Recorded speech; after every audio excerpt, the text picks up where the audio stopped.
নমস্কার। আজকে একটা খুব ইন্টারেস্টিং টপিক নিয়ে আলোচনা করব। সেটি হচ্ছে অ্যাকচুয়ালি যে ঠান্ডা পড়েছে আমাদের এদিকে।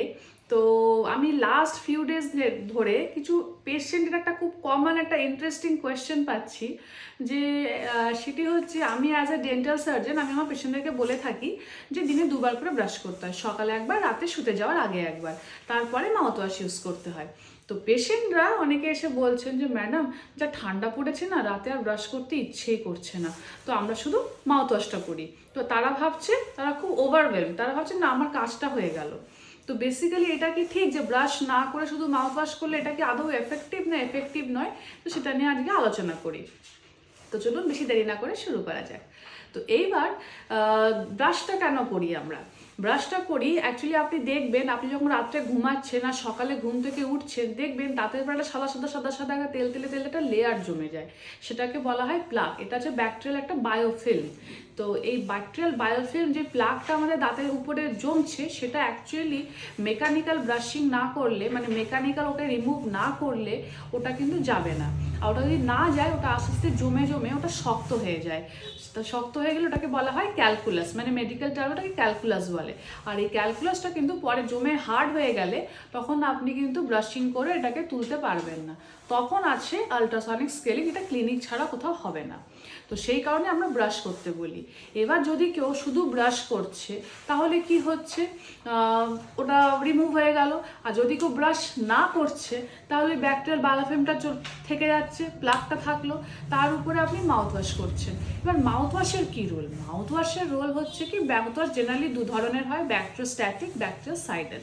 ব্যাকটেরিওস্ট্যাটিক মানে ব্যাকটেরিয়ার গ্রোথটাকে আটকে দিচ্ছে, আর ব্যাকটেরিওসাইডাল মানে আপনার ব্যাকটেরিয়াগুলোকে মেরে ফেলছে। এবার মাউথওয়াশে যে কম্পোজিশনটা থাকে, যেটা 2% বা ক্লোরোহেক্সিডিন গ্লুকোনেট যেগুলো থাকে, তো এগুলো আপনার ওই সময় ব্যাকটেরিয়াগুলোকে অ্যারেস্ট করে দিল বা ব্যাকটেরিয়ার গ্রোথটাকে বাড়তে দিল না, বাট প্লাক তো রিমুভ করছে না। তো ওই কারণে যদি আপনি ব্রাশিং না করে, মেকানিক্যাল ওকে রিমুভ না করে প্লাকটাকে যদি আপনি শুধু মাউথওয়াশ করেন, তাহলে কোনো লাভ কি হচ্ছে? না, লাভ হচ্ছে না। মাউথওয়াশ হচ্ছে একটা অ্যাডজাঙ্ক্ট, মাউথওয়াশ হচ্ছে একটা সাপোর্টিভ রোলে রয়েছে। মেন হিরো কিন্তু, ধরুন আপনার একটা মেইন ক্যারেক্টার হচ্ছে আপনার ব্রাশ করা। ব্রাশ করলে প্লাক রিমুভ হচ্ছে, টাটার হতে দিচ্ছে না।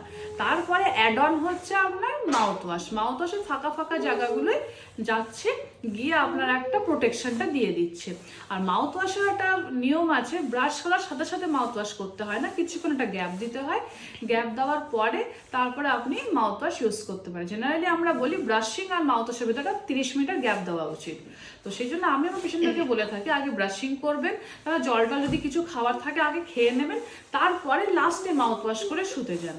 তাহলে আপনার ওভারঅল একটা পুরো সাপোর্টিভ কেয়ারটা হয়ে যাচ্ছে। আর হোপফুলি এইটুকু আপনারা ক্লিয়ার হলো আপনাদের কনসেপ্টটা, যে শুধু ব্রাশ করলেও পুরোপুরি রোলটা আমার প্লে হচ্ছে না, বাট 80% কাজ হয়ে যাচ্ছে। কিন্তু শুধু মাউথওয়াশ করেন তাহলে কিন্তু আপনার প্লাকটা রিমুভ হচ্ছে না। তো ওটা একটা আপনার সাইড রোলের কাজ করছে, ওটা সাইড হিরো।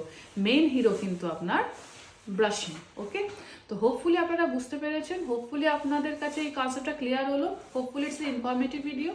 দেখা হবে নেক্সট ভিডিওতে। Till then stay healthy, stay safe, bye by.